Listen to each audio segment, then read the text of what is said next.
wabarakatuh. Salam guru penggerak, tergerak, bergerak, dan menggerakkan. Perkenalkan, saya Agis Nihaya, calon guru penggerak Angkatan 9 dari Kabupaten Purbalingga. Perkenankan, saya menyampaikan aksi nyata Modul 1.4 Budaya Positif. Perkenalkan, beliau berdua adalah pengajar praktek dan fasilitator saya, yaitu Bapak Bambang Tejo Kusumo dan Ibu Triwidati Setio Atmarno. Berikut ini adalah rancangan tindakan untuk aksi nyata saya. Yang pertama adalah latar belakang. Penerapan budaya positif tidak bisa dilakukan tanpa dukungan dari semua elemen yang ada di sekolah. Tetapi pemahaman warga sekolah, terutama guru, tentang konsep-konsep inti budaya positif di sekolah seperti disiplin positif, motivasi perilaku manusia, posisi kontrol guru, pembuatan keyakinan kelas, dan penerapan segitiga restitusi belum menyeluruh. Diharapkan jika di seluruh konsep inti tersebut dipahami oleh seluruh warga sekolah, maka akan terbangun budaya positif yang baik di lingkungan sekolah. Budaya positif tentang keyakinan kelas di sekolah saya juga belum dilaksanakan dengan baik. Kita hanya membiasakan memberikan aturan-aturan main sebelum memulai kegiatan main. Selanjutnya adalah tujuan aksi nyata. Yang pertama, meningkatkan pengetahuan dan pemahaman tentang budaya positif. Yang kedua, terbentuknya motivasi intrinsik pada murid dengan pembuatan keyakinan kelas. Tolak ukur keberhasilan dari aksi nyata saya adalah terlaksananya diseminasi konsep inti budaya positif di sekolah, terbentuknya keyakinan kelas melalui kesepakatan kelas yang sudah disepakati, siswa mampu menerapkan dan menjalankan keyakinan kelas yang telah dibuat. Lini masi tindakan. Adapun langkah-langkah yang akan dilakukan diantaranya ialah diseminasi kepada seluruh warga sekolah, meliputi kepala sekolah, guru, murid, dan tenaga kependidikan terkait konsep inti disiplin positif, kesepakatan kelas dan profil pelajar Pancasila, praktik segitiga restitusi sebagai metode dalam penyelesaian pelanggaran kesepakatan kelas. Guru menjelaskan tentang pengertian dan pentingnya kesepakatan kelas. Guru memfasilitasi peserta didik untuk membuat kesepakatan kelas. Kesepakatan kelas yang telah disepakati selanjutnya disahkan seluruh warga kelas dan dipasang di dinding kelas. Memantau, merefleksi, dan mengevaluasi keyakinan kelas yang telah dibuat. Dukungan yang dibutuhkan. Dukungan dari seluruh warga sekolah serta partisipasi aktif orang tua di rumah dalam membiasakan budaya positif. Dedikasi seluruh warga sekolah sebagai role model atau teladan bagi peserta didik dalam menanamkan budaya positif di sekolah. Kolaborasi seluruh warga sekolah dalam menciptakan serta membiasakan budaya positif di sekolah. Berikut ini merupakan kegiatan diseminasi sekolah mengenai pemahaman dan pengalaman budaya positif.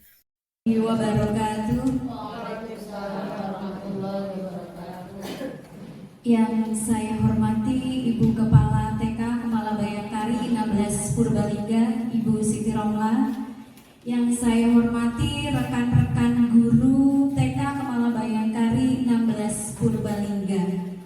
Pertama-tama dan utama marilah kita panjatkan puja dan puji syukur kehadirat Tuhan Yang Maha Esa, karena atas hidayahnya semuanya kita semua dapat berkumpul siang hari ini dalam keadaan sehat tanpa ada halangan suatu apapun. Shalawat serta salam semoga tetap terlimpah curahkan kepada junjungan kita Nabi Agung Muhammad Sallallahu Alaihi Wasallam yang selalu akan kita nanti-nantikan syafaatnya kelak di yaumul akhir. Ibu-ibu yang saya hormati, saya ucapkan terima kasih sekali karena pada siang hari ini ibu-ibu semuanya sudah meluangkan waktunya untuk duduk bersama di sini bersama saya, di mana kegiatan pada siang hari ini adalah diseminasi modul 1.4 tentang budaya positif sebagai rangkaian program pendidikan guru penggerak yang saya jalani saat ini, yaitu angkatan ke-9. Jadi nanti di sini kita belajar bersama-sama Tanpa saya bermaksud untuk menggurui ibu-ibu semuanya, di sini kita akan berbagi pengalaman, kita akan belajar bersama tentang bagaimana menumbuhkan budaya positif. Gimana ibu-ibu, masih semangat semuanya? Oh harus dong ya, harus semangat. Sebelum nanti acara kita mulai dari penyampaian materi dari saya sendiri, Bu Agis Nihaya, sebelum acara dimulai kita akan melaksanakan ice breaking terlebih dahulu supaya semuanya tidak mengantuk, apalagi ini sudah di siang hari. Sudah kenyang ibu-ibu? Oh sudah ya. Untuk itu kita bergerak sebentar, kita berolahraga sebentar supaya nanti sampai siang hari kita tetap semangat dan kegiatan pada hari ini berjalan dengan lancar. Kegiatan ice breaking akan dipimpin oleh Ibu. Siapa yang mau pimpin? Silakan. Oh Bu Eli, silakan Bu Eli cantik.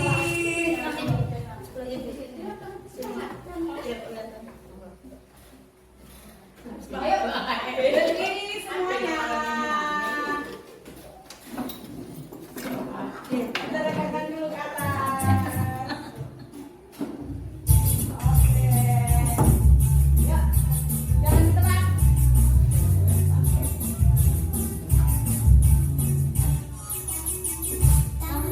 Diputar-putar, bertepuk tangan. Tangan diputar-putar, berjalan bahu. Tangan diputar-putar, berjalan lutut. Digoyang-goyang, digoyang-goyang, digoyang-goyang. Tangan diputar-putar, bertepuk tangan. Tangan diputar-putar, peganglah bahu. Tangan diputar-putar, peganglah lutut.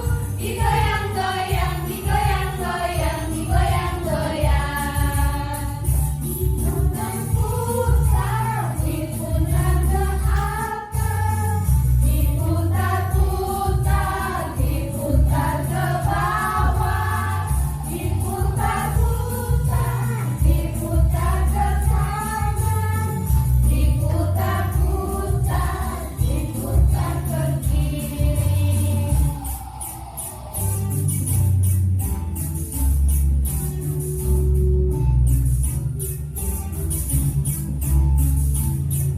Iya, terima kasih. Semoga dengan ice breaking tadi membuat kita semuanya semangat selalu.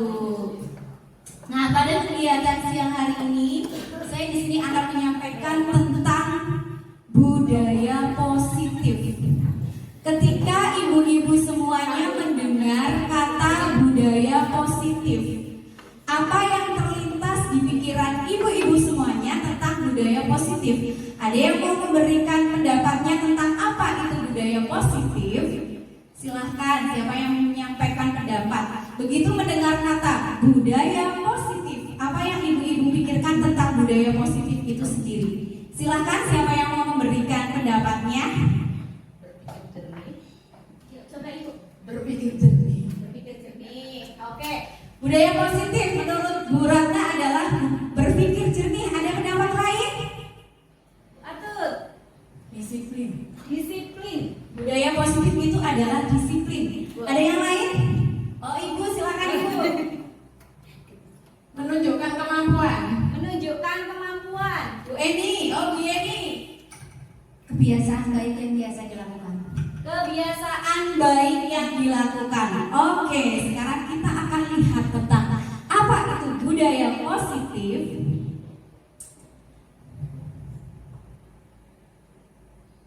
Nah, budaya positif di sekolah adalah nilai-nilai keyakinan dari kebiasaan-kebiasaan di sekolah yang berpihak pada murid agar murid dapat berkembang menjadi pribadi yang kritis, hormat, dan bertanggung jawab. Jadi betul ya, tadi ada yang bilang kebiasaan-kebiasaan baik, berpikir jernih, ada juga yang mengatakan dia itu disiplin. Nah, jadi budaya positif itu nilai-nilai keyakinan dari kebiasaan-kebiasaan di sekolah yang berpihak pada murid.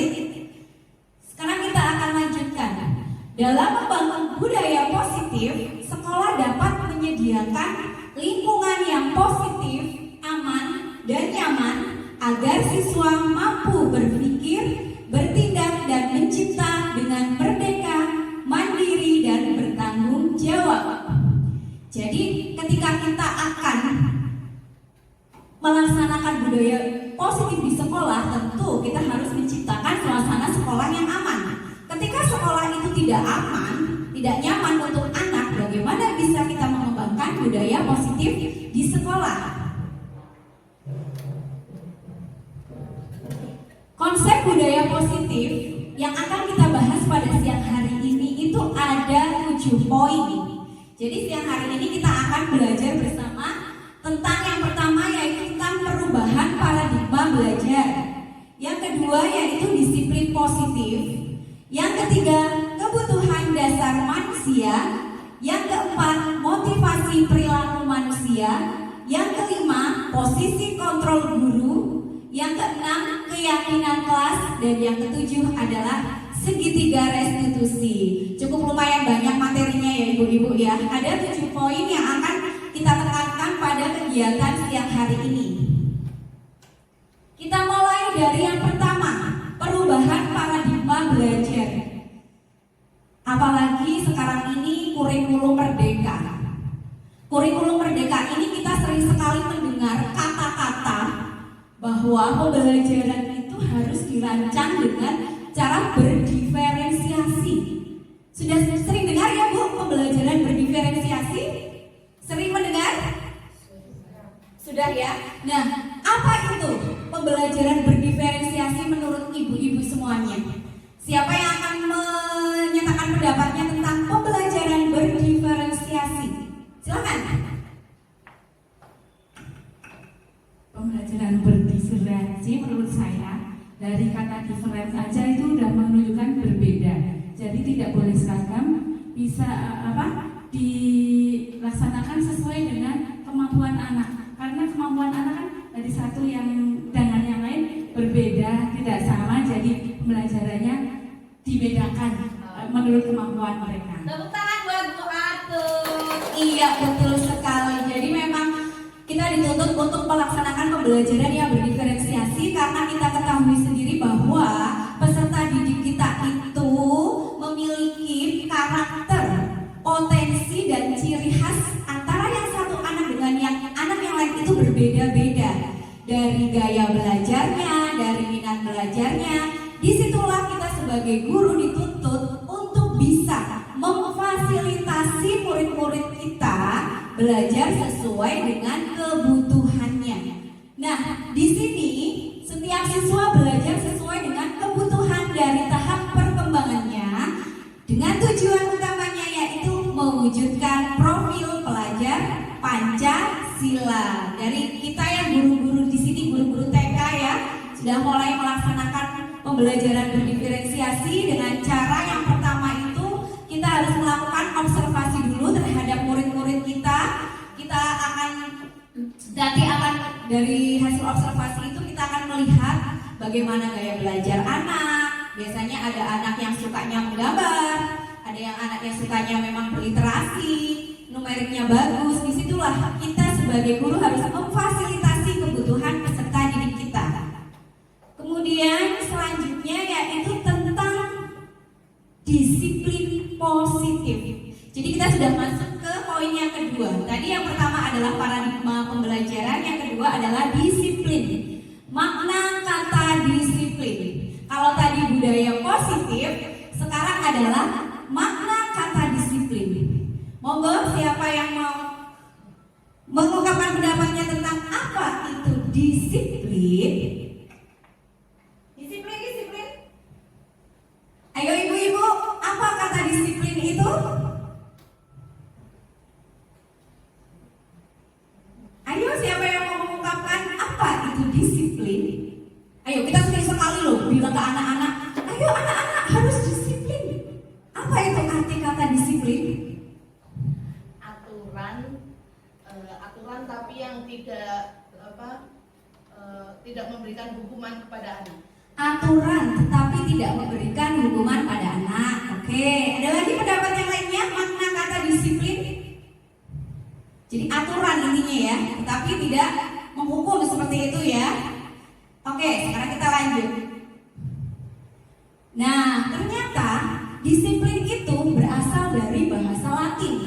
Disiplina yang artinya itu belajar. Oh, ternyata itu artinya disiplin itu adalah belajar. Disiplin diri membuat orang itu menggali potensinya menuju sebuah tujuan, apa yang dia hargai. Jadi ternyata anak itu mempunyai tujuan sehingga dia akan berdisiplin. Namun dalam budaya kita, makna kata disiplin telah berubah menjadi sesuatu yang dilakukan seseorang pada orang lain untuk mendapatkan kepatuhan. Seringkali disiplin itu disebut dengan aturan ya. Padahal makna kata dari disiplin itu sendiri adalah belajar. Isinya itu tentang nilai-nilai budaya yang diyakini oleh anak tersebut. Nah, jadi cenderungnya itu disiplin itu anak-anak merasakan ketidaknyamanan, bukan dengan apa yang kita hargai atau pencapaian suatu tujuan. Disiplin adalah kemampuan memerintah diri sendiri dalam mengontrol dan menguasai diri untuk memilih tindakan yang mengacu pada nilai-nilai yang dihargai dengan penuh tanggung jawab tanpa terperintah oleh orang lain. Ketika disiplin itu dianggap sebuah aturan, apakah itu ada perintah dari orang lain, ibu-ibu? Ada nggak kalau aturan loh? Kalau disiplin itu dianggap aturan, berarti disiplin itu ada perintah dari orang lain. Tetapi yang dimaksud disiplin positif di sini, anak itu bisa mengontrol dirinya sendiri untuk memilih tindakan. Jadi ketika dia ingin berangkat ke sekolah, katanya kalau berangkat sekolah kan tidak boleh terlambat. Jadi keinginan itu berasal dari dirinya sendiri. Dia yang bisa mengontrol, aku harus datang tepat waktu. Tetapi ketika disiplin itu dia terpatuhnya pada aturan sekolah itu kan disiplin itu harus berangkat karena tepat waktu. Itu berarti dia itu masih memiliki motivasinya dari luar, bukan dari dalam dirinya sendiri. Jadi nilai-nilai yang kita hargai adalah nilai kebajikan. Nah, ini kita akan masuk ke materi selanjutnya tentang nilai-nilai kebajikan. Nilai-nilai disiplin adalah kemampuan memerintah diri sendiri dalam mengontrol dan menguasai diri untuk memilih tindakan yang mengacu pada nilai-nilai yang dihargai dengan penuh tanggung jawab tanpa terperintah oleh orang lain. Ketika disiplin itu dianggap sebuah aturan, apakah itu ada perintah dari orang lain, ibu-ibu?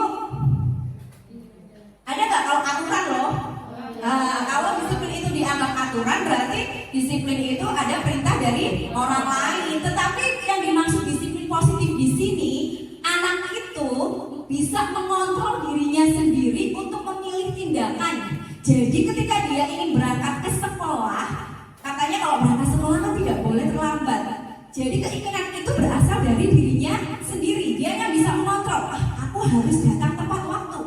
Tetapi ketika disiplin itu dia terpatuhnya pada aturan sekolah itu kan disiplin itu harus berangkat karena tepat waktu. Itu berarti dia itu masih memiliki motivasinya dari luar, bukan dari dalam dirinya sendiri.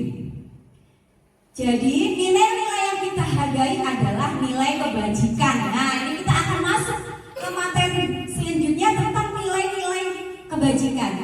Nilai-nilai kebajikan. Seringkali kita sebagai orang dewasa, sebagai seorang pendidik, itu kita berpikiran padahal semua itu hanya ilusi, hanya pemahaman tentang diri kita. Padahal aslinya bukan. Seringkali kita menganggap ilusi, guru itu bisa mengontrol murid. Sebenarnya betul apa tidak ibu? Guru itu dapat mengontrol murid? Betul apa salah? Tidak semua. Tapi kita sering berpikiran ya, sampai saat ini kita kadang berpikiran guru itu dapat mengontrol murid. Padahal pembelajaran kita saat ini menurut Ki Hajar Dewantara itu pembelajaran yang berpihak pada murid, student center. Bukan lagi pembelajaran yang seperti dulu teacher center ya. Semua hal yang harus dilakukan harus nurut dengan gurunya. Nah, untuk itu kita ubah persepsi kita, pemikiran kita bahwa guru itu tidak selamanya bisa mengontrol murid. Kadang-kadang kalau teori kontrolnya guru dapat mengontrol murid, itu sebenarnya murid itu melaksanakan perintah kita itu karena dia itu takut ketika dia tidak menuruti bu guru maka akan mendapatkan hukuman. Kemudian ilusi yang kedua, bahwa semua penguatan positif, efektif dan bermanfaat. Padahal tidak semua loh penguatan yang positif itu akan efektif dan bermanfaat. Buktinya nanti kita akan bahas di materi selanjutnya. Yang ketiga, ilusi bahwa kritik dapat membuat orang merasa bersalah, dapat menguatkan karakter. Wah, ternyata kalau dikritik itu akan membuat orang itu merasa bersalah dan akan menguatkan karakter. Apa betul? Bahkan kadang-kala kalau sering dikritik bukannya dia akan merasa bersalah atau menguatkan karakter, malah justru iya, betul sekali. Ilusi bahwa orang dewasa memilih hak untuk memaksa. Betul? Tapi kadang seringkali ya kita masih menemukan hal seperti itu, terutama kadang orang tua itu yang memaksa anak untuk bisa membaca, untuk bisa berhitung. Dia mempunyai kuasa untuk memaksa anak-anaknya, ya. Oke, itu adalah miskonsepsi teori kontrol. Selanjutnya, dalam mewujudkan disiplin, menurut Ki Hajar Dewantoro, untuk menciptakan murid yang merdeka, syarat utamanya adalah harus ada disiplin yang kuat. Disiplin yang dimaksud adalah disiplin diri yang memiliki motivasi internal, bukan motivasi eksternal. Karena jika berasal dari motivasi eksternal, sifatnya hanya sementara. Tetapi jika motivasi tersebut datang dari sendiri, akan bertahan dalam jangka waktu yang lama. Jadi yang ditekankan di sini motivasinya harus berasal dari diri sendiri, bukan karena pengaruh dari orang lain, bukan karena gurunya, bukan karena orang tuanya, tetapi dari siswa itu sendiri. Nah, kesimpulan dari materi disiplin ini, ya, penerapan disiplin sekolah harus dilakukan melalui motivasi internal atau kesadaran diri dari setiap murid. Motivasi internal itu akan lebih berjangka lama dan membuat siswa makin kuat secara karakternya. Hal ini sejalan dengan pemikiran dari Ki Hajar Dewantoro yang mengungkapkan bahwa disiplin kepada anak adalah disiplin diri. Sebab hanya diri sendiri yang menginginkan dirinya untuk mentaati peraturan sesuai dengan keyakinan universal atau keyakinan sekolah. Jadi yang harus kita tekankan mulai saat ini yaitu penerapan disiplin itu harus kita tanamkan kepada anak dari motivasi internalnya, intrinsiknya dari dalam dirinya sendiri. Bukan karena takut dengan bu guru, aku harus belajar dengan giat. Bukan karena takut dengan ibu, aku harus belajar dengan giat. Tetapi harus dari keyakinan diri anak itu sendiri. Oke, tepuk satu, tepuk dua. Oke, ternyata semuanya masih semangat ya. Kita akan lanjut kembali ke materi kita selanjutnya, yang ketiga ya, itu tentang kebutuhan dasar manusia. Kebutuhan dasar manusia di sini ada 5 poin inti. Ini kebutuhan dasar manusia yang setiap manusia pasti ingin memenuhi kebutuhan dasarnya dengan cara apapun. Yang pertama yaitu survival. Survival itu artinya bertahan hidup. Bagaimana cara manusia untuk bertahan hidup? Dengan apa tentunya? Harus dengan makan, minum, sehat, betul. Setiap manusia akan memenuhi kebutuhan survivalnya, kebutuhan bertahan hidup. Kemudian setelah dia sudah memenuhi kebutuhan bertahan hidupnya, dia akan mencari cinta, kasih sayang dan rasa diterima. Kemudian kebutuhan akan kesenangan. Wah, ini yang sering healing-healing ya. Itu juga termasuk salah satu cara pemuasan diri untuk kesenangan.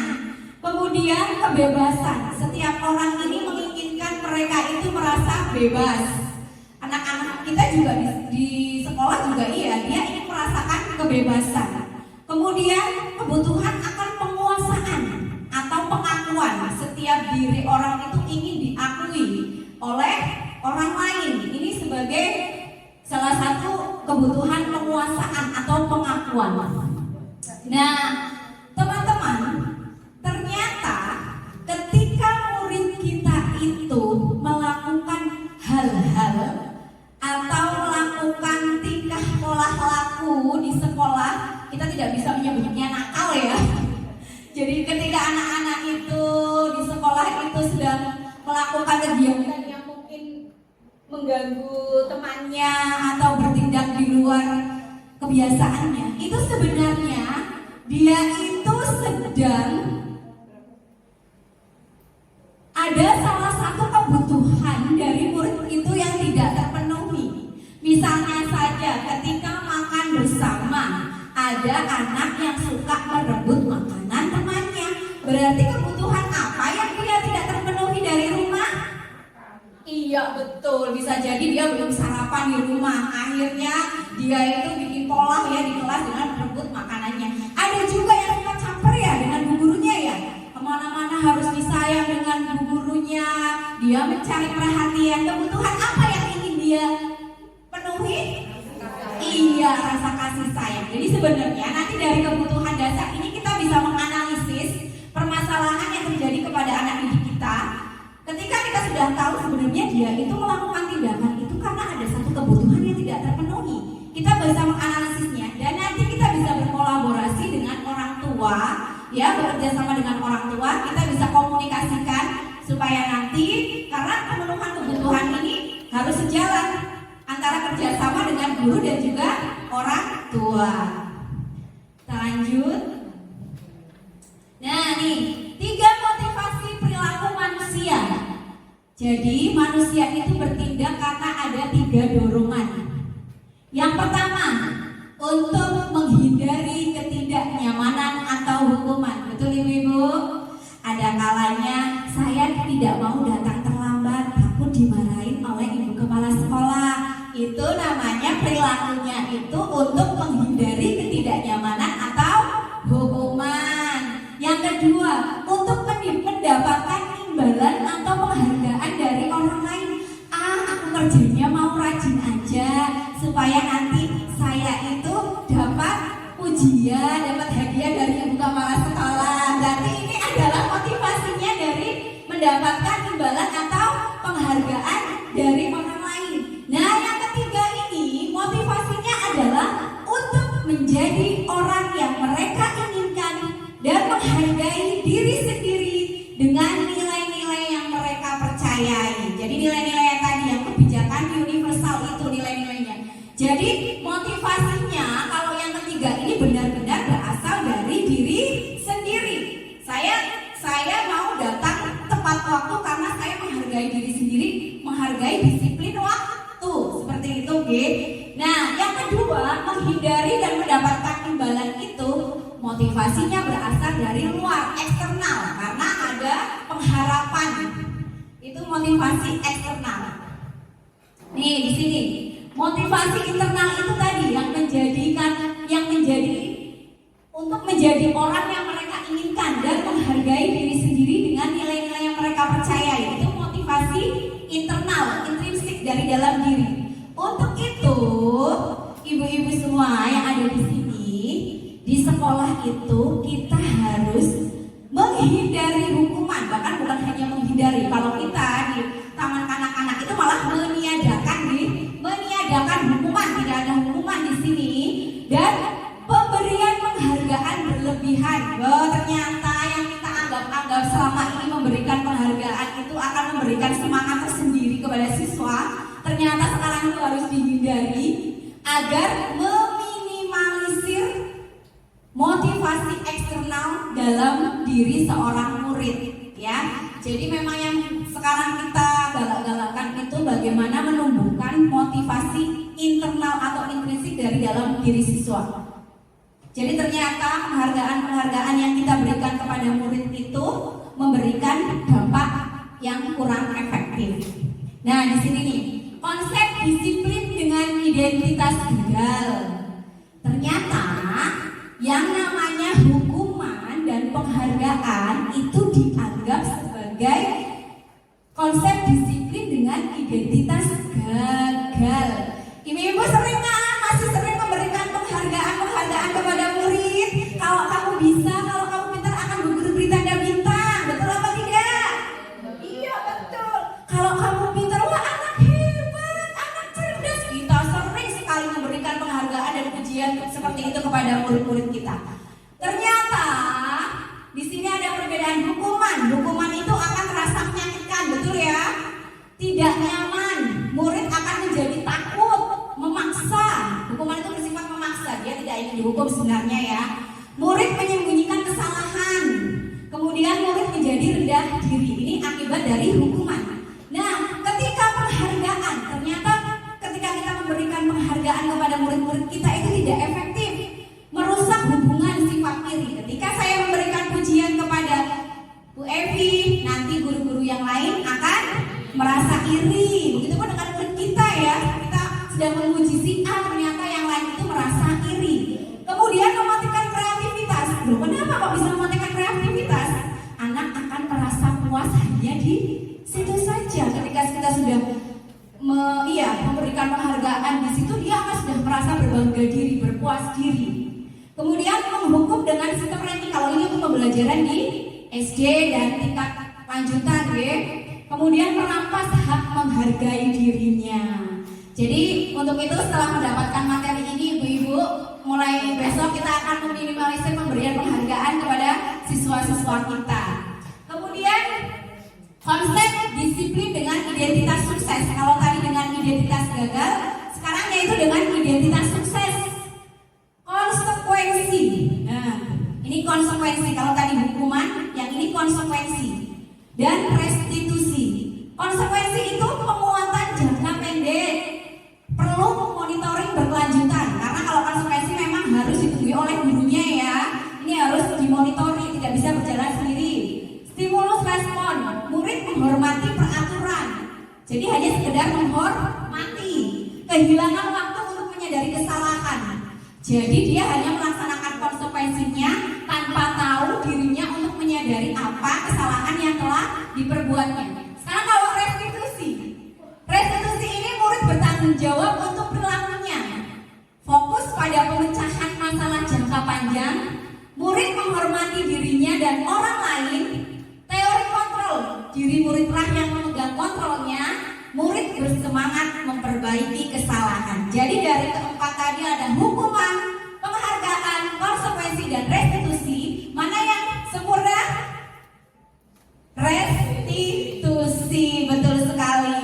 Coba sekarang ibu-ibu akan saya ajak untuk menjawab pertanyaan di sini. Kira-kira ibu-ibu akan menebak. Di sini mencatat 100 kali di dalam buku kalimat saya tidak akan terlambat. Karena terlambat di sekolah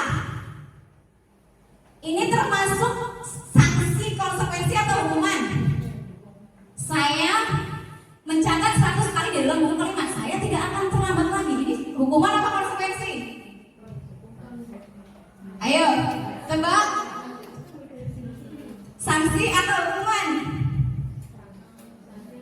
Ayo, mencatat, disuruh mencatat 100 kali karena dia itu tidak terlambat. Hukuman, kita cek ya. Ternyata itu adalah sanksi atau konsekuensi.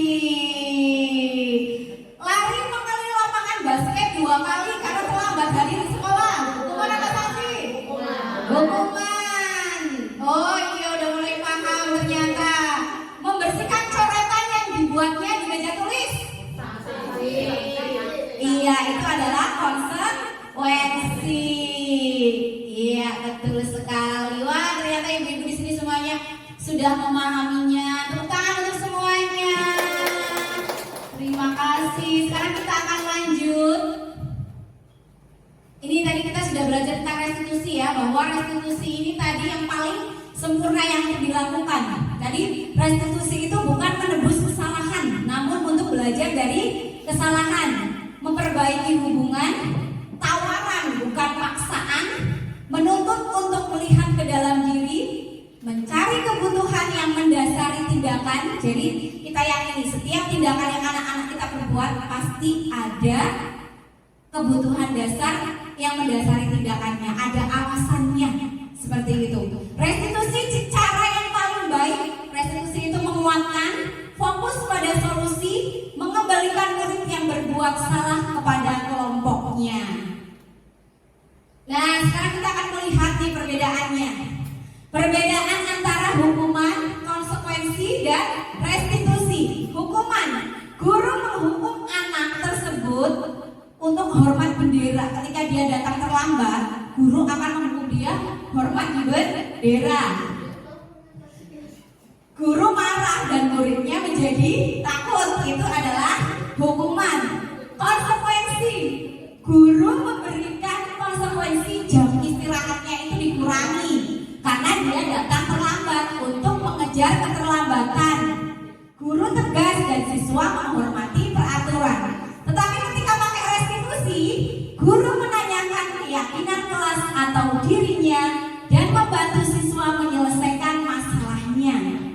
Guru terbuka dan siswa menghormati dirinya dan orang lain. Jadi dikembalikan lagi keyakinan apa yang sudah dilanggar oleh siswa, oleh murid.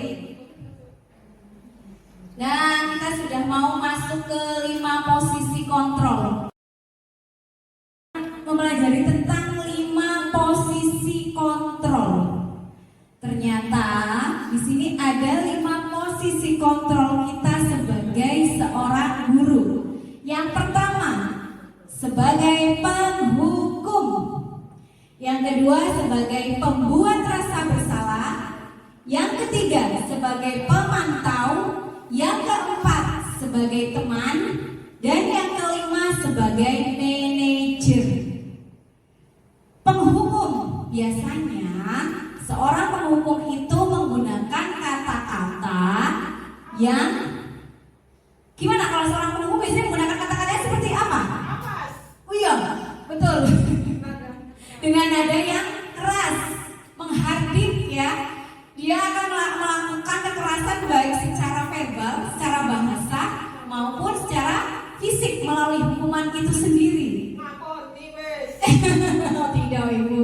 Kemudian pembuat rasa bersalah. Kalau pembuat rasa bersalah itu dia akan bersuara lembut, menggunakan keheningan yang membuat orang lain merasa tidak nyaman, merasa bersalah.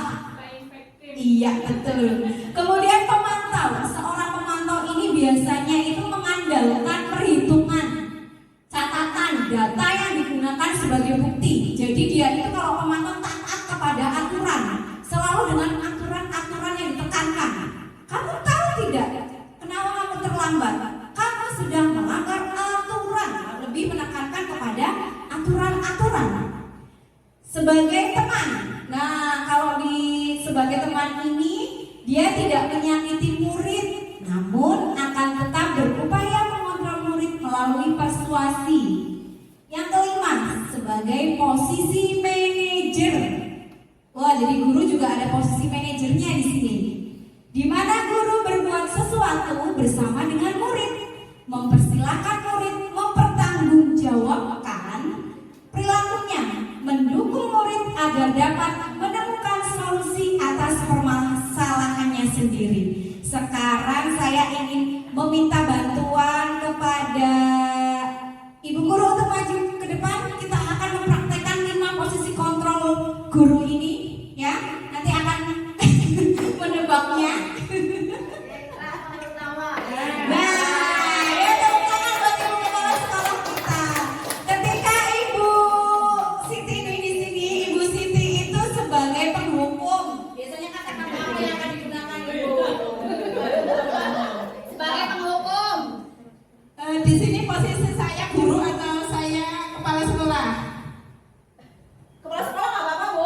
Yang saya tanyakan posisi saya di sini sebagai guru apa sebagai kepala sekolah? Kepala sekolah aja, Bu, langsung tanya kepada guru-gurunya di sini, Bu. Sebagai penghukum. Iya. Kata-kata saya yang akan saya sampaikan, kalau kamu tidak melakukan hal ini, konsekuensinya adalah honor bulan November akan belum akan diberikan. Oke. Langsung Kalau kamu tidak mengikuti ujian atau tes guru penggerak di tahap berikutnya, cari sekolah lain. Bagi yang masih memenuhi syarat dari usia. Oke, terima kasih Ibu. Itu tadi Ibu Kepala Sekolah kita sudah mempraktekkan posisi sebagai penghukum. Nah, ketika sebagai pembuat rasa bersalah, ini kalau pembuat rasa bersalah biasanya mengelas. Iya Bu, silakan. Ini mengelas Bu, dengan bahasa mengelasnya Bu, dengan bahasa memelasnya. Nah, kalau pembuat rasa bersalah itu dengan nada memelas, membuat kita merasa bersalah. Ini daftar hadir ya. Nggih, Bu. Yang pangapunten Bu Devi. Iya. Daftar hadiripun pun isi nggih amargi menyang badhe digotong.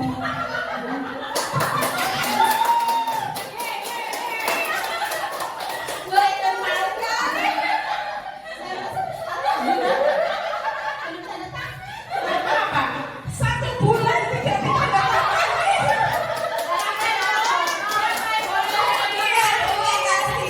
Kata-katanya itu kata-katanya halus, tetapi langsung menusuk ke hati. Iya betul, saya juga jadi merasa juga. Jadi membuat rasa bersalah itu dia menggunakan kata-kata yang halus, tetapi langsung mengena. Ketika kita sebagai seorang guru, ayolah nak, kamu gak kasihan sama bu guru. Bu guru dari tadi sudah bicara kesana kemari, tetapi tidak diperhatikan dan didengarkan. Itu membuat rasa bersalah, betul. Selanjutnya sebagai seorang pemantau, tadi sudah kita bahas bersama ya bahwa seorang pemantau itu menekankan pada aturan. Nah, sebagai teman, memposisikan sebagai teman. Dari kelima posisi ini, mana posisi yang menjadi idaman seharusnya itu sebagai posisi apa? Teman. Benar, teman. Kalau saya, semua posisi itu harus dimiliki oleh semuanya. Tapi Paling ideal. Ya, kalau yang paling ideal itu sebagai teman. Tapi semua posisi itu harus dimiliki oleh kita. Hanya empan nggo papan. Maksudnya pada saat kapan kita menggunakan hal tersebut. Oke, terima kasih Ibu. Nah, tepuk tangan dong buat Ibu Kepala Sekolah kita. Terima kasih. Nah, sebenarnya posisi yang diharapkan itu kita semuanya bisa menjadi posisi sebagai seorang manajerial. Jadi kalau posisi teman itu ada juga dampak negatifnya. Ketika kita terlalu baik kepada murid, kita memposisikan sebagai teman, murid akan menganggap iya, loh, bu guru sama aja dengan temanku kok. Jadi tidak ada batasannya malah ya. Tapi ketika kita sebagai posisi manajerial, ini guru berbuat sesuatu bersama dengan murid. Jadi segala sesuatu yang dilakukan murid harus bisa dipertanggungjawabkan. Mendukung murid untuk menemukan solusi. Paling tidak kita selalu berada di dalamnya. Iya, Pada betul. saat apa yang dilakukan oleh murid itu kita berada di tengah-tengah mereka. Menuntun nih Ibu, iya kita harus senantiasa suktulodo hikmat dewa murkaso tuturi hidayah. Iya betul sekali, betul. Oke. Dari posisi manajer yang di posisi ideal yang diharapkan untuk kita semuanya. Bu Emi, kalau Bu Emi sendiri selama ini sebagai bahan refleksi untuk kita cenderung berada di posisi mana? Cenderung ke sebagai teman. Sebagai teman. Oke. Kalau Bu Erna cenderung ke posisi mana? Sebagai teman. Teman. Bu Eli? Sama. Teman. Bu Devi? Teman. Kalau Bu Ati berada di posisi mana cenderungnya? Bagaimana ya? Karena selama ini anak-anak menganggap saya itu guru yang ngomong kayak saya, yang ngomong galak kayaknya waktu mau mantau ya. Tahu ya. Oke, terima kasih. Kalau Bu Eni? Sama dengan teman-teman, saya juga seperti itu. Dari apa? Ingin menunjukkan juga. Oh, ini.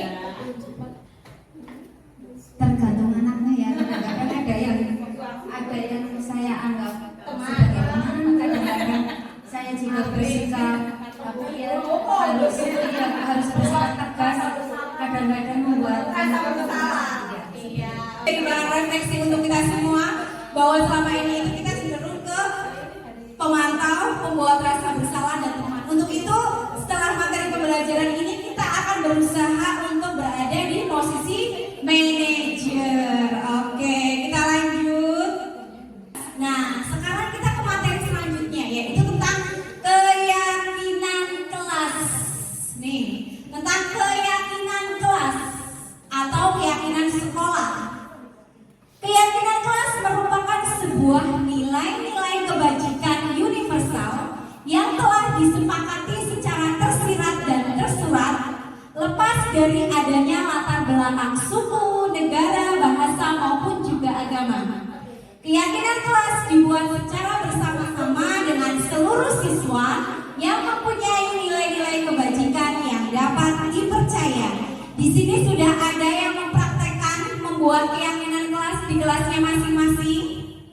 Sudah atau belum? Ibu? Kalau belum, mulai besok setelah kita mendapatkan materi ini, kita akan praktek secara langsung membuat keyakinan kelas bersama dengan murid-murid kita. Adapun langkah-langkah dalam menyusun keyakinan kelas. Yang pertama, keyakinan bersifat abstrak daripada peraturan, lebih rinci dan konkret. Keyakinan kelas berupa pernyataan-pernyataan universal. Tadi nilai-nilai kebajikan yang sudah kita bahas di depan. Pernyataan keyakinan kelas senantiasa dibuat dalam bentuk positif. Jadi sebaiknya dihindari kata jangan, tidak, ya, menghindari kata-kata yang negatif, tapi menggunakan kalimat positif. Keyakinan kelas hendaknya tidak terlalu banyak, jangan yang panjang-panjang. Harus agar mudah diingat dan dipahami oleh semua warga kelas. Keyakinan kelas sebaiknya sesuatu yang dapat diterapkan di lingkungan tersebut. Jadi kita sesuaikan dengan lingkungan kelas kita masing-masing. Semua warga kelas hendaknya ikut berkontribusi dalam pembuatan keyakinan kelas lewat kegiatan curah pendapat. Bersedia meninjau kembali keyakinan kelas dari waktu ke waktu. Ini saya akan petakan. Kemarin saya sudah mempraktekkan membuat keyakinan kelas di kelompok B1. Diperlukan kesepakatan bersama dalam kelas itu. Kelas itu. Antara yang dibuat Guru. dengan anak-anak. Jadi memang ada komunikasi. Ini kemarin saya sudah membuat tentang praktek pembuatan keyakinan kelas, ya. Ini video singkatnya saja. Nanti saya akan jelaskan tentang pembuatan keyakinan kelas di kelas. Nah, ini isinya tentang peraturan dari keyakinan kelas kita. Keyakinan kelas itu dibuat berdasarkan peraturan-peraturan terlebih dahulu. Anak-anak usia dini itu kan harus selalu dikasih pertanyaan pemantik dulu. Karena ketika kita tanya anak-anak siapa yang hari ini mau mengungkapkan pendapatnya, biasanya semua diam ya. Iya. Jadi kita harus berikan pertanyaan pemantik terlebih dahulu kepada anak-anak. Apa yang kita inginkan agar suasana pembelajaran di kelas kita ini menjadi suasana yang menyenangkan, yang aman. Kita kasih pertanyaan pemantik. Lalu ada anak yang menjawab, Bu Guru, supaya pembelajaran bisa berlangsung dengan baik, supaya kan kadang-kadang ada ya kita lagi belajar tiba-tiba ada anak yang masuk, ya kan sering ya, ada teman yang datang terlambat. Bu Guru dengan bahasa anak-anak kita bisa menyimpulkan bahwa ke sekolah harus datang tepat waktu. Itu aturannya. Nilainya apa? Nilai yang terkandung dalam aturan tersebut. Ada yang bisa menyebutkan nilai dari peraturan datang ke sekolah tepat waktu. Nilainya adalah? Iya betul, nilainya disiplin. Sudah dapat satu nilai. Yang kedua dari peraturan. Di dalam kelas anak-anak harus berkata yang sopan,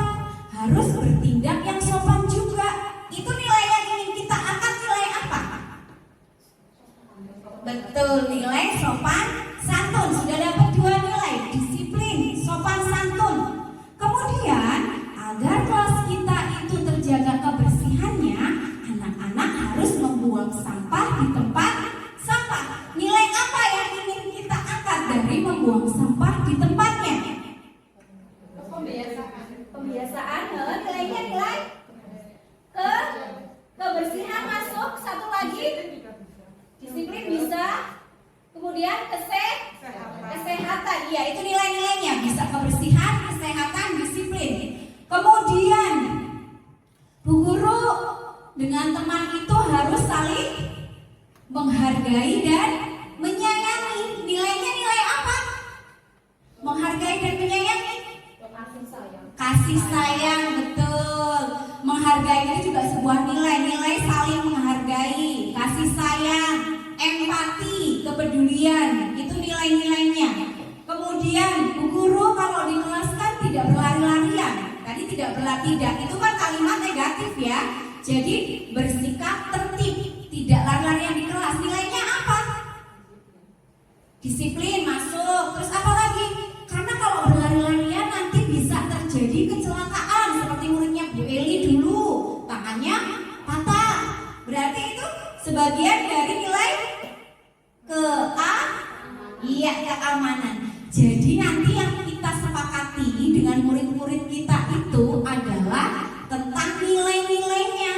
Nilai-nilai ini yang nantinya akan digunakan dalam penyelesaian permasalahan dengan segitiga restitusi. Setiap hari nilai-nilai yang sudah kita angkat ini akan selalu kita ingatkan. Jadi biasanya kan kita membacakan peraturan-peraturan kelas ya. Anak-anak sebelum belajar bagaimana aturannya? Harus mendengarkan Bu Guru. Belajarnya harus selesai Bu Guru. Terus apalagi membuang sampah di tempatnya. Kita selalu membicarakan tentang aturan-aturan. Mulai besok ketika kita sudah menyusun keyakinan kelas, yang ditekankan adalah nilainya. Ketika nilai-nilai itu selalu kita ingatkan, nanti akan terbiasa timbul motivasi dalam diri anak untuk menghargai nilai-nilai kebajikan yang sudah disepakati bersama. Tadi ada disiplin, saling menghargai, saling menghormati, kemudian ada sopan santun, saling menyayangi, dan juga empati. Ini kalau dari nilai-nilai B1 ini ada 9 poin. Jadi mulai besok bisa diterapkan di kelas masing-masing pembentukan keyakinan kelasnya. Sekarang kita lanjut ke materi berikutnya, tinggal satu lagi. Nah, setelah tadi kita sudah membuat keyakinan kelas, sekarang materi selanjutnya yaitu tentang segitiga restitusi. Apalagi nih ya segitiga restitusi? Ada yang pernah mendengar segitiga restitusi? Belum, baru pernah mendengar ya? Ya sama, saya juga mendengar istilah segitiga restitusi ini setelah mengikuti program guru penggerak. Di PMM ada, ya betul ya, sudah membuka PMM ini ada materi tentang budaya positif ya, yang untuk menyelesaikan permasalahan yang ada pada siswa kita dengan menggunakan metode segitiga restitusi. Ada 3 langkah yang digunakan dalam segitiga restitusi.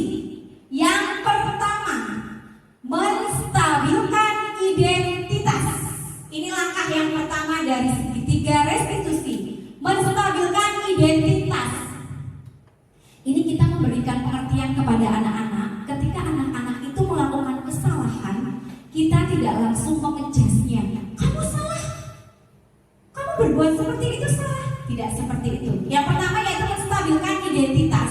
Kita memberikan pertanyaan kepada murid bahwa setiap orang pasti pernah melakukan kesalahan, bahwa kamu bukan satu-satunya orang yang pernah melakukan kesalahan. Kita bisa membayangkan kita juga dulu ibu guru juga pernah berbuat salah seperti itu. Itu kata-kata dari menstabilkan identitas. Langkah yang kedua yaitu validasi tindakan yang salah.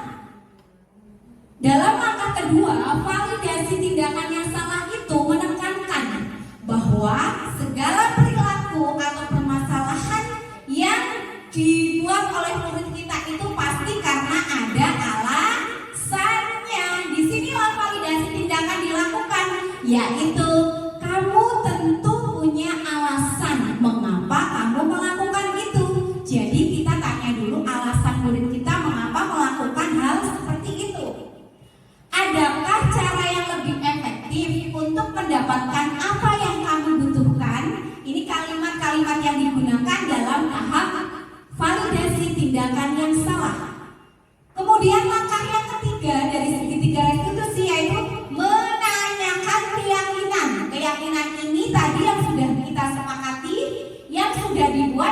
kelas. Jadi keyakinan ini harus disetujui dilaksanakan oleh warga kelas kita masing-masing.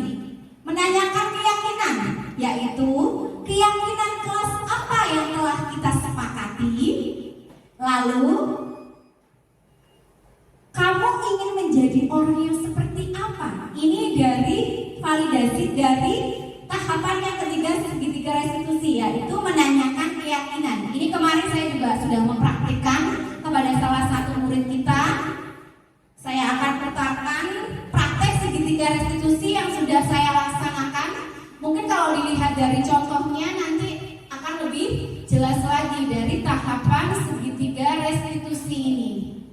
Nah, ini ada satu kasus ya. Nah, kita lihat ini contoh saya kemarin dalam melakukan penerapan segitiga restitusi. Skenario penyelesaian masalah menggunakan segitiga restitusi. Pada hari ini, oke, maaf ya. Langkah yang pertama, menstabilkan identitas. Bu Agis tadi dengar waktu istirahat, Bu Agis dengar Tania itu marah-marah, teriak-teriak dengan suara nada yang tinggi sekali. Kenapa sayang? Kesal? Kenapa Mbak Tania merasa kesal? Oh, ternyata begitu. Wajar ya jika Mbak Tania itu merasa kesal. Jika Bu Agis ada di posisi Mbak Tania, Bu Agis pasti akan merasakan hal yang sama. Karena gambarnya dicoret-coret ya sama-sama. Lalu, apa yang dilakukan Mbak Tania? Ini langkah yang kedua, validasi tindakan yang salah.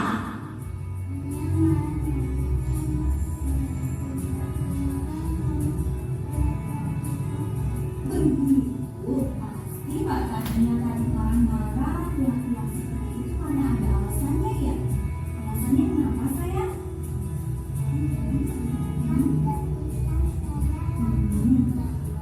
Terus?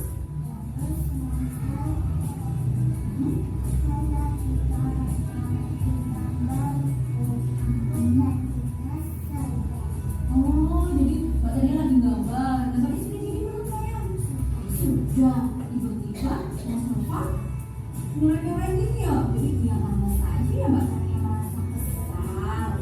Ya, Bu Agis apresiasi apa yang dilakukan Mbak Tania ya. Mbak Tania bisa saja dalam kondisi marah itu bisa berbuat yang lebih buruk lagi ya. Seperti itu Mas Nova. Tapi Mbak Tania tidak melakukan hal seperti itu. Itu sudah bagus ya sayang.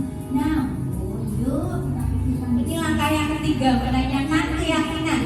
Tidak akan yang Mbak Tania lakukan tadi marah, teriak, terus Nova, atau kita sudah sesuai dengan keyakinan kelas yang kita sepakati bersama sayang. Belum ya? Oh, kira-kira kalau belum, keyakinan kelas apa yang sudah dilanggar oleh Mbak Tania?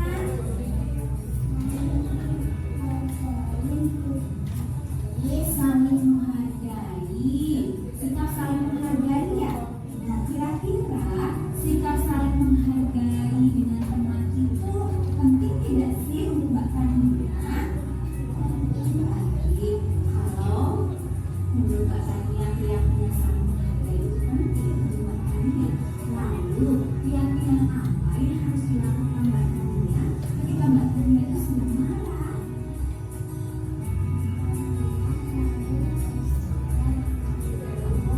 Mbak Tania bisa melakukan itu. Lalu apa yang akan Mbak Tania lakukan untuk memperbaiki masalah ini sayang?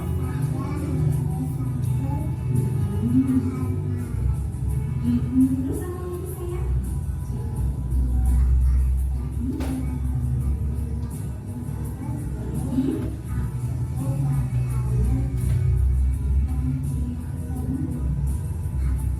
Iya, tepat sekali tindakan yang dilakukan oleh Mbak Tania.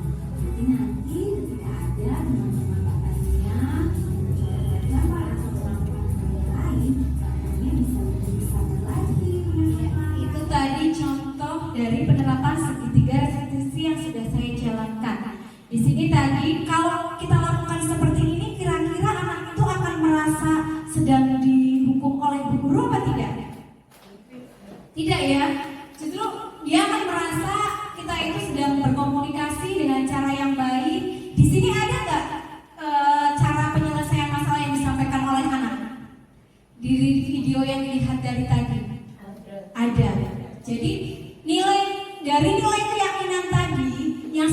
dilanggar oleh Mbak Tania itu nilai apa yang ditekankan pada Mbak Tania tadi? Bahwa Tania itu tadi sudah melanggar aturan kelas, keyakinan kelas dari sikap nilai apa? Saling menghargai. Jadi kita ingatkan kembali, ketika anak-anak melakukan kesalahan, kita kembalikan lagi ke keyakinan kelas yang sudah disepakati bersama. Nanti dari situ akan muncul pembelajaran yang didapat oleh Mbak Tania. Dia tahu bahwa dia sedang melanggar keyakinan yang disepakati bersama dan dia mencari solusinya. Ketika nanti dia marah-marah, hal yang akan dilakukannya adalah menahan diri, bersikap sabar, itu penyelesaiannya. Kadang-kadang kita sebagai guru itu menyelesaikan permasalahan anak-anak itu dengan cara meminta maaf ya. Udah nak, kalau misalnya ada anak berantem, yuk maafan aja, yuk maafan. Bahwa kita menganggap dengan bermaaf-maafan semua permasalahan itu akan selesai. Tapi itu ternyata tidak memberikan solusi yang terbaik ya. Tidak ada bentuk tanggung jawab dari diri si anak untuk memperbaiki kesalahannya. Untuk itu, oke, gimana Bu Atut? Bukan untuk memperpanjang. Iya. Sepertinya sih saya seperti Bu Agis ini, sepertinya saya sudah Melaksanakan ya? Cuma Oke. saya tidak tahu Istilahnya. Oh, iya, Tahu. betul, Memang betul. saya kalau ada anak-anak habis berat, misalnya ada yang mukul, saya nggak pernah, ayo maafan lah, Langsung. kenapa dipukul? Iya. Terus mereka mungkin saling memberikan alasannya, Iya, alasannya iya. mereka masing-masing. Setelah itu baru kita beri pengertian, oh yang begini, yang begini. Tapi ada satu yang itu keyakinan ya. Kita belum mempraktekannya Iya, tentang iya. keyakinannya ya. Kita di tahap ketiga itu kita belum melaksanakan Iya. menanyakan keyakinan karena memang kita cenderung di kelas itu menerapkan aturan-aturan ya. Oke. Iya, mulai besok teman-teman di kelas masing-masing akan membentuk keyakinan kelas ya, dari kelompok B, A, A1, B2, B3 ya, akan membentuk nilai-nilai keyakinan kelas yang akan disepakati bersama-sama. Oke, demikian materi yang dapat saya sampaikan. Semoga apa yang sudah saya sampaikan akan menambah pengetahuan ya, menambah kebermanfaatan untuk kita semuanya sehingga kita bisa melaksanakan, menanamkan budaya positif di lingkungan sekolah kita masing-masing. Sebagai bentuk refleksi, saya ingin minta ulasan dari teman-teman, salah satu teman untuk memberikan umpan balik kira-kira apa yang didapat dari pertemuan kita pada siang hari ini. Monggo siapa yang mau menyampaikan? Oke, Bu Atut aja langsung ya, tentang refleksi kegiatan hari ini. Kira-kira apa yang didapat dari Bu Atut dari materi yang saya sampaikan pada siang hari ini? Terima kasih Bu Agis. Setelah melihat paparannya Bu Agis dari awal sampai akhir, ternyata ada beberapa hal yang mungkin sudah kita lakukan, hanya kita tidak mengerti, dan ada juga yang memang harus kita perbaiki dari sikap-sikap kita sebagai guru terhadap anak-anak. Oke, terima kasih. Ibu silakan. Menambahkan sedikit. Ternyata ilmu yang kita miliki itu belum seberapa. Walaupun kita sudah duduk bersama di hotel Braling dari jam sekian sampai sekian, yang intinya di dalamnya juga banyak mengikuti hal-hal sesuatu yang memang perlu kita mengerti dari kurikulum Merdeka. Dengan adanya Bu Agis menjadi CGP, saya sangat apresiasi kepada Bu Agis. Alhamdulillah, mudah-mudahan bisa menambahkan banyak pengetahuan kepada teman-teman semuanya, utamanya adalah demi kemajuan TK Kemala Bayangkari 1625. Selanjutnya kepada Bu Agis, tetap semangat untuk sehat, terutama sehat, kemudian tetap semangat untuk menyelesaikan amanah yang insya Allah semuanya ini adalah memang sudah diatur oleh Allah Tuhan Yang Maha Esa, Allah Subhanahu Wa Taala. Memang Bu Agis untuk mengawali majunya lembaga ini. Kemudian pesan juga untuk teman-teman yang lain, tolong segala sesuatu apa yang menjadi kegiatan Bu Agis mari dukung bersama-sama, kita semangati bersama-sama, kita motivasi bersama-sama. Syukur bisa kita memfasilitasi agar apa yang dilaksanakan Bu Agis itu tidak merupakan tidak dirasakan sebagai beban, namun apa yang dirasakan oleh Bu Agis saat ini adalah merupakan suatu tanggung jawab yang memang perlu untuk didukung bersama, untuk maju bersama. Selamat untuk Bu Agis, semangat untuk teman-teman, semangat untuk teman-teman semuanya. Tepuk tangan untuk kita semuanya.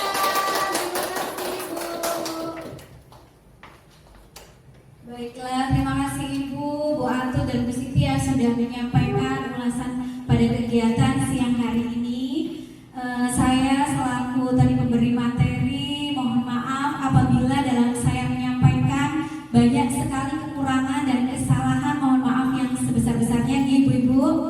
Mari kita akhiri pertemuan pada kegiatan siang hari ini dengan membaca hamdalah bersama-sama. Alhamdulillah.